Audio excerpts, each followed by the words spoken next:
আপা ডিমের আলি কত? 2000 টাকা ভাই। এত কে? ডিমের পিস কত?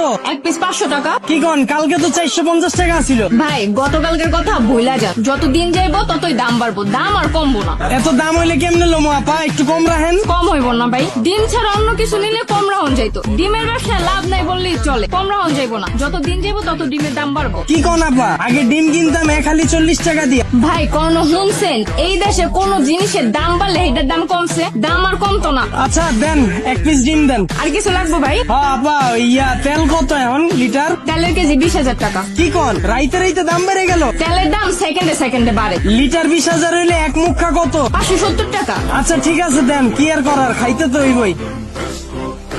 ভাই আর কিছু? আলুর কেজি কত? আলুর কেজি নিয়ে পোষাইতে পারবেন? সামর্থ্য আছে? কে আপা? আলু তো এখন আর কেউ কেজি হিসেবে নেয় না, আলুর কেজি 1000 টাকা। নিলেও খুব কম লোকে নেয়, তাই আমি পিস হিসেবে বেশি ভাই। তাহলে আলুর পিস কত? 50 টাকা।